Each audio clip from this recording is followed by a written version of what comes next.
Welcome to another episode of Ola at Large, Aliyah Stories.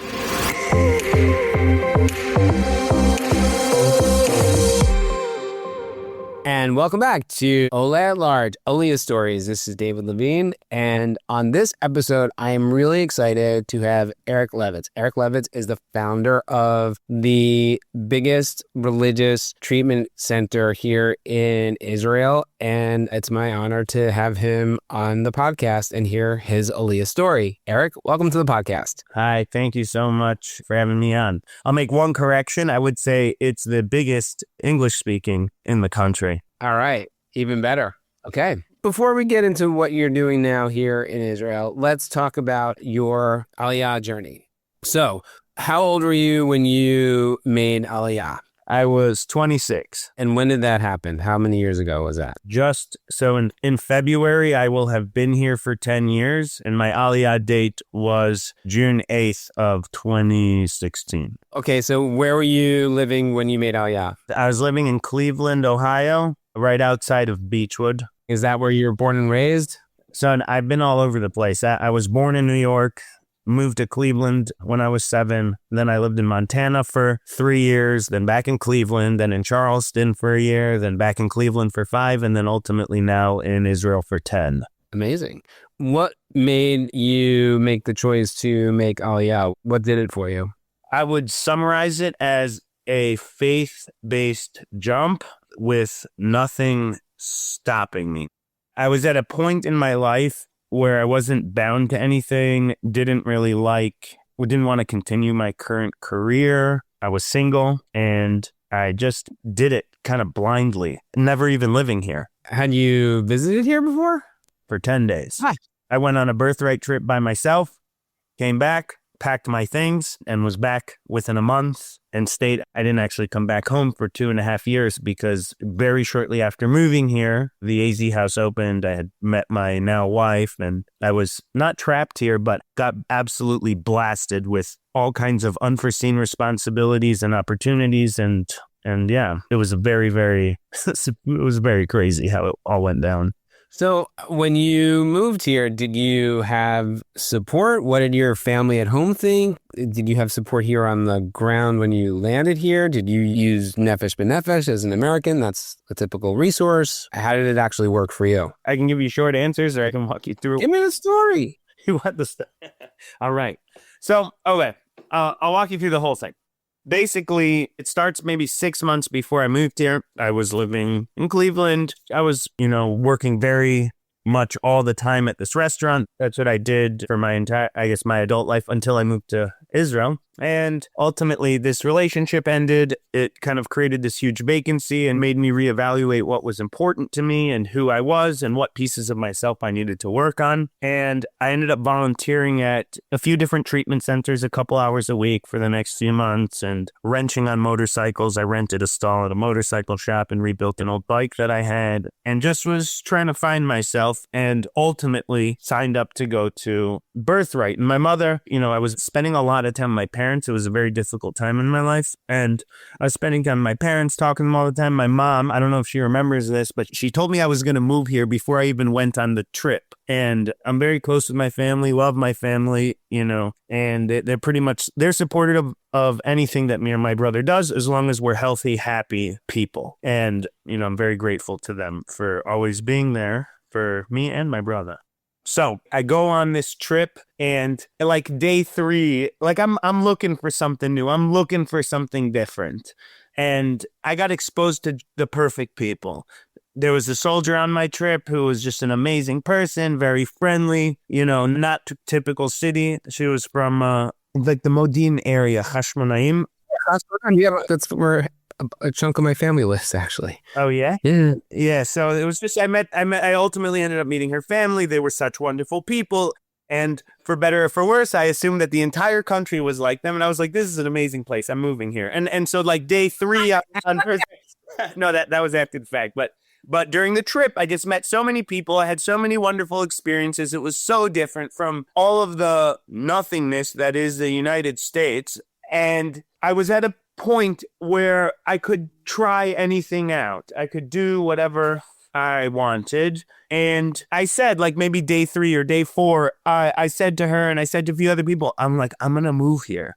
And they're like, okay, yeah. I'm like, no, but I'm actually going to move here. I know that it sounds crazy and I know that every birthright kid says this, but I'm actually going to move here. Watch. So I extended my trip. I stayed with them. I stayed with someone else as well. And I ultimately visited this treatment center that I heard about back home from someone who went there back in Cleveland. And I found them, looked them up. Ultimately, this is how I met judo, by the way. And they offered me a job. I was like, perfect. They're like, here's a small stipend. We'll give you a place to live. And you watch the place a few nights a week. And, we want a 3-month commitment. And I was like, this is perfect. I can figure out this country. I can see if I want to live here, even though that I basically had already decided I was moving here and just didn't know what was going to happen. I didn't want to freak anyone out because of how impulsive the decision was. I couldn't explain it to people. I couldn't explain, and people would ask, why are you moving? What are you doing there? You don't have any family there. And I'd be like, I don't know. We're going to find out why after the fact. That was my answer over and over. We're going to find out why didn't you go to Israel during the summer? I don't know. I'm going to go in the winter and I'll tell you why. Then why are you moving to Israel? I don't know why I'm moving to Israel. We'll see once I get there. And then everything, like, it was miracle after miracle. I met so many wonderful people. And yeah, so I went back home after that birthright trip. And 20-something, I put in 2 weeks at work, moved out of my apartment. I dumped my car by some mechanic. I stored my motorcycle. And within something like 28 days, I was back on an airplane, headed back to Israel, which was February 11th. I ultimately landed. And yeah, that was how I got here. I didn't have any family here.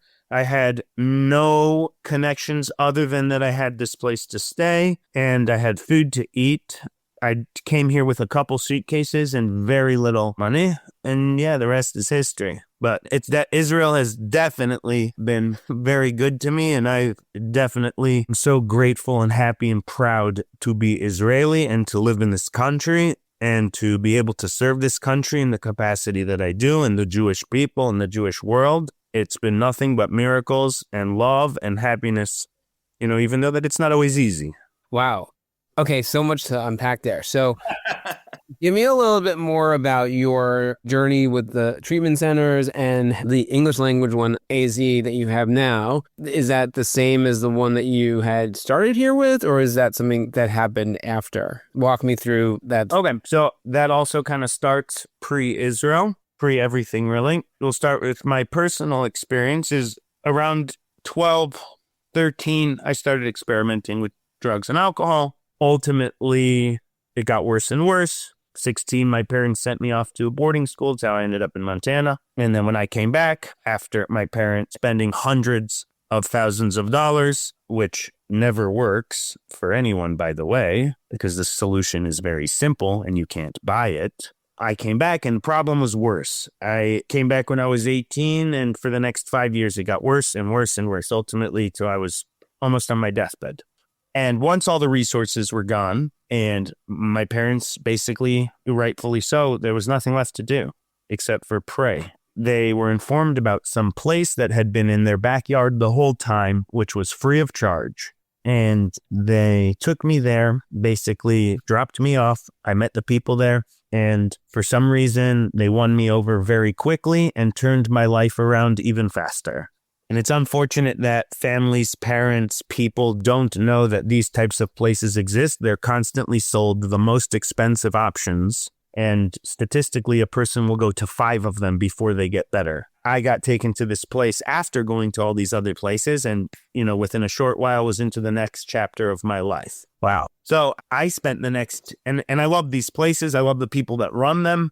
I volunteered after I ultimately got sober. I volunteered at these places, even in hard times in that early sobriety, that 4 years before I moved to Israel. I always had a place, always had a home, always had a family. So interesting thing, these places aren't Jewish. There was no free place in the Jewish world. There was only prohibitively expensive and mediocre places. So the free place that you went to that helped you, that was in Cleveland? Correct. There's 8 of them. Wow. At the time, there was 8 of these free places that were non-government affiliated. They were non-insurance. Like when I say they didn't charge and they removed the $ away from the client, they really did. It was 100% public donations from private people. and that's it. And that's all that I knew. And so when I moved to Israel and I took this job at this place, I was naive and young. I didn't know anything about the landscape, but upon a little bit of inspection, I was like, wait a minute, we're Jews. We're better than this. Where's the free place? Where's the place that's for fun and for free that has only one motive, but to get people better? And that's when I was like, got it. Now I know what the story is, and this is what I'm going to try to figure out how to do. So I started talking about it everywhere to anyone that would listen, and ultimately I was put in touch through a parent of someone that I worked with. Yehuda Friedman linked me up with Moshe Zalman Olive, who is the founder of Zalman's. If you ever can get that story, he's a Geschmackayid, and very close friend of mine. We all basically came together and I pitched him the situation, I pitched him the story, and he understood it from personal experience with his own son.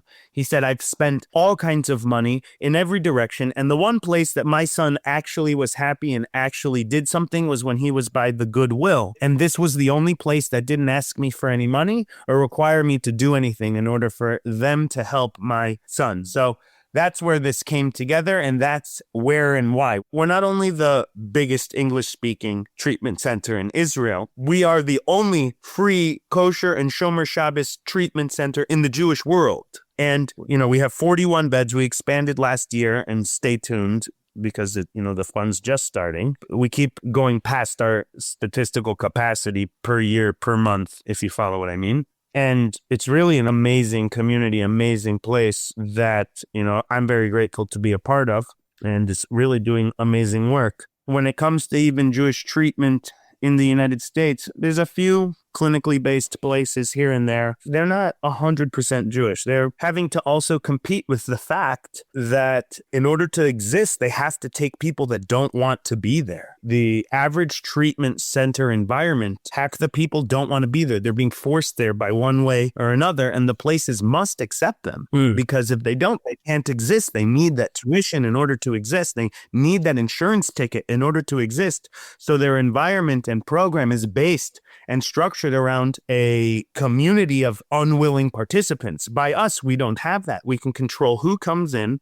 We go through a great screening process of making sure that the people want to be there. And so it creates this unparalleled environment. And it's the funnest place. It's the best place. It's such a joy to go there every day. It's so geschmack. It's the best. It's called AZ House, and it's in Jerusalem, right? Yes. What area of Jerusalem? It's in Pisgat Zev. It's the last, currently, although they're expanding the train, it's the last stop on the train, like if you're going towards the French Hill area, next to Neve Yaakov. And we've been there for 10 years. We have 2 big villas and now 2 extended living apartments. We're probably taking another couple this season just because we're overflowing.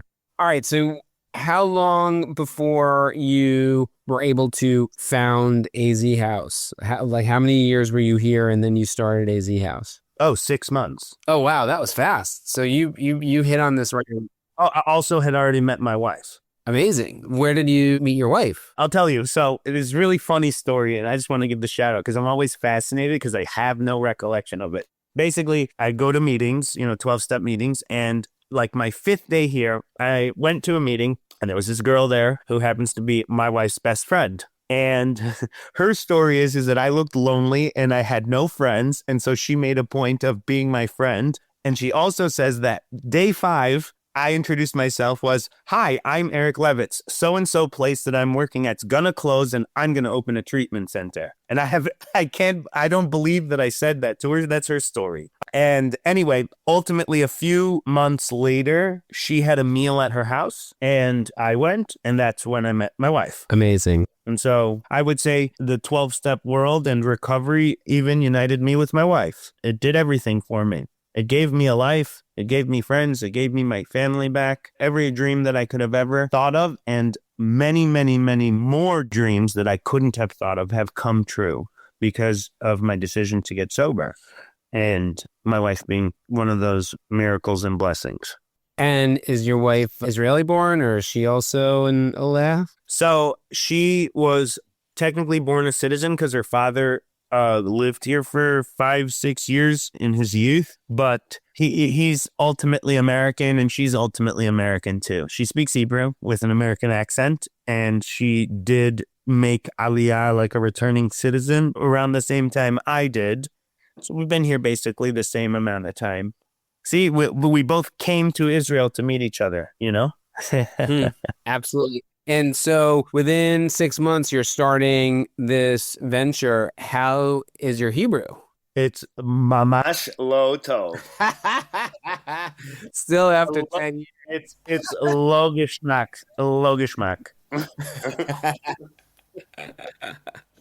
So how did you find, and this is like 10 years ago, right? So technology isn't quite what it is now with all the translation services, although maybe I'm trying to think back 10 years ago.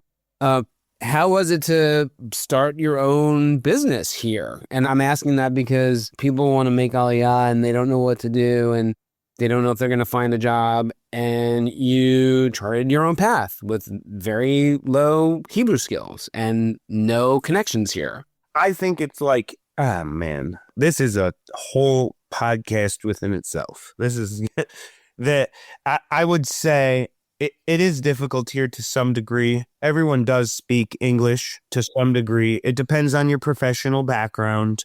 It depends on your ingenuity. I know for a period of time, me and my wife had a biltong beef jerky company, which was relatively lucrative. We just did it at night just for fun. And is she from South Africa? No, just I have a culinary background and I worked in very high volume and I specialize in kitchen systems and maximizing production. And so to make 50 kilos of beef jerky in a short period of time and distribute and offload it wasn't that difficult and it's quite lucrative. It's not something that I really want to do, but a person coming here, my bigger suggestion would be to come here in a way where you can learn some Hebrew. Hebrew is not going to ensure your success at all. I know plenty of people here who speak Hebrew that have a hard time. And I know plenty of people here that don't speak any Hebrew that are driving around in a brand new car. The Hebrew isn't the deciding factor. It's more of a personality. And honestly, if it could come down to one thing, if you believe in what you're doing, you'll be successful. And if you work really hard, I believe you'll be successful. As long as you're working hard for your own dreams. If you're working hard for someone else's dreams, you're never going to be successful. They're going to be successful. You know, that's its own podcast. I think those are true words everywhere. So I think that they're true here. They're true here. Okay, so what's your favorite thing about living in Israel? My favorite, I don't have one favorite thing, but I'll give you my top 40 favorite thing. No, I'm joking. I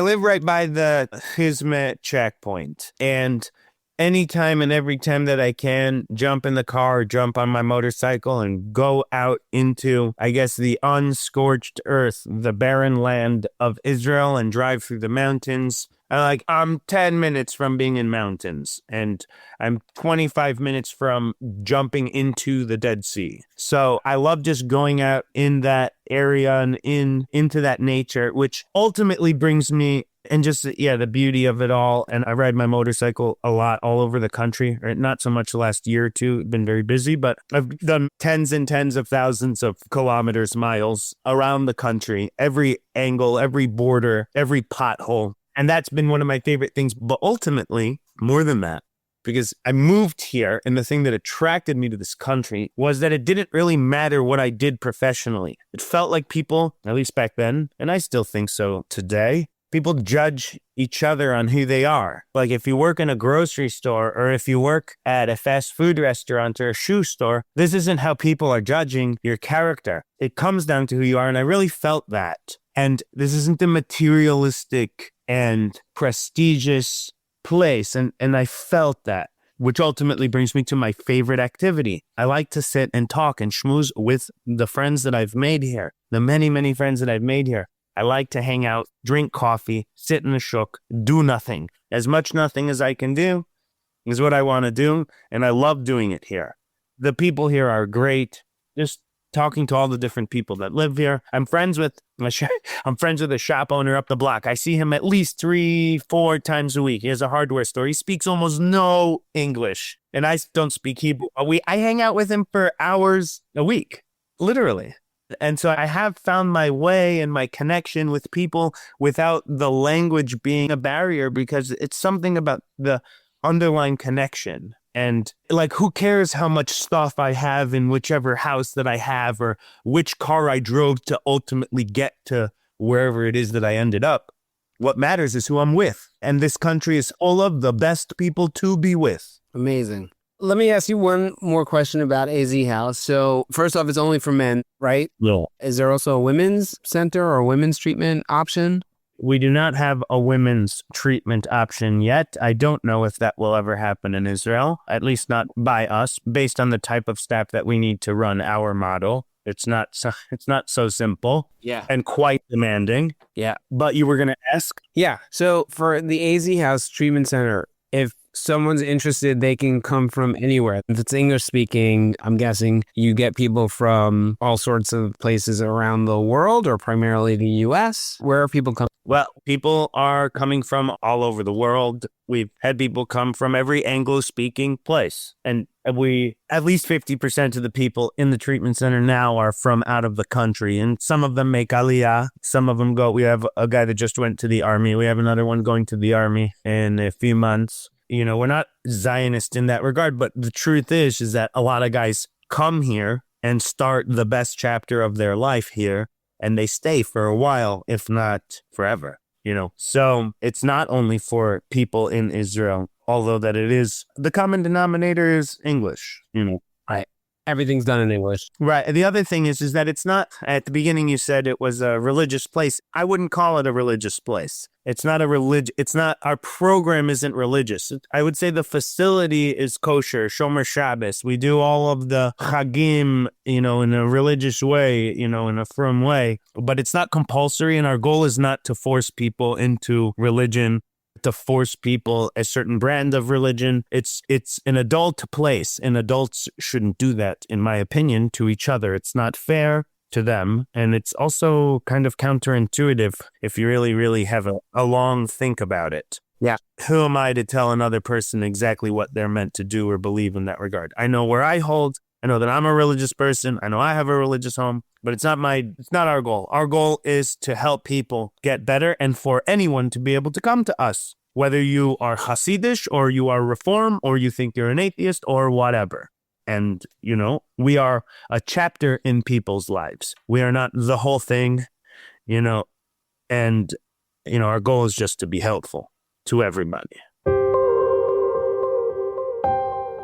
So where is your favorite place to eat in Israel or in Jerusalem? What's your best recommendation?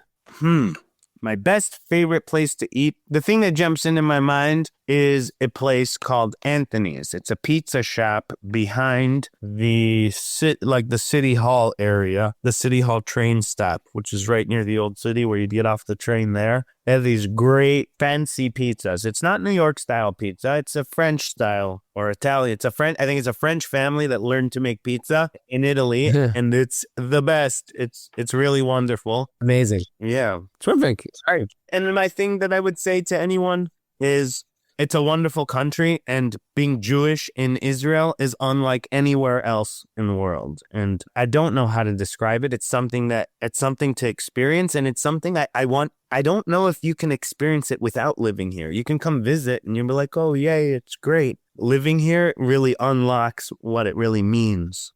Yeah.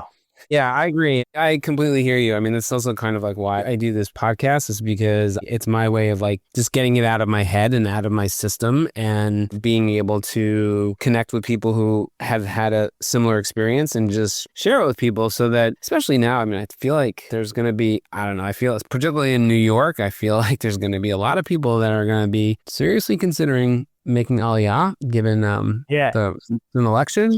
A lot of people. I hear you. I was chatting with someone from Nefesh B'Nefesh, and I was like, okay, so there's 1.3 million Jews in America, in New York, rather. If you got 0.1% of them to come to Israel instead of Florida, there's going to be an exodus, guaranteed. If you got 0.1%, that's 13,000 Jews. That is 50% of how many people came to Israel last year. Last year, 25,000 people came to Israel. You would increase the numbers to 150% if you got 0.1% of the population in New York. Imagine if you got 1% of the population. It would begin to transform the country. Imagine 100,000 people coming here from America, from New York, New Yorkers. It would eclipse the changes that happened when the Russians came and when the Ethiopians came and when the French came. All right, so every episode we like to have a word of the pod. And so it is a word that if you live here in Israel, it's a slang word. It's a word that you use a lot. And Eric, what is your word of the pod? My word is geschmack. Geschmack. What does geschmack mean? And how do you use it in a sentence? Here, I'll give you a few. One of them is like a certain geschmack that you can't describe. It's like good. It's its own version of good. Like a geschmack steak. It like hits the spot. Okay. It's like an adjective. Yeah, it's good, but a warm hug of goodness. I love it. And you could describe a person, place, or thing with it. So it's a geschmack time. Yeah, this person is geschmack. He's a geschmack yid. A place. I went to this park. It was a geschmack park. A thing. I had this super geschmack pair of shoes. Hakol zeh. Amazing. And is it Yiddish? Yeah. Excellent. Amazing. Thank you so much, Eric. I hope you have a Geschmacka day. You too. And this has certainly been a Geschmacka podcast. So thank you. Geschmacka pie. I really am very grateful. Thank you so much for having me. You're welcome. Eric, have a beautiful day. And thank you for all of the amazing work that you do. You really save people's lives. Thank you. Happy to serve. Thank you. All right. Be well. Bye. That's it for this episode of Ola at Large, Aliyah Stories. I want to thank my guests and I want to thank you. Thanks for listening. Please give a like, give a follow, and catch you next time.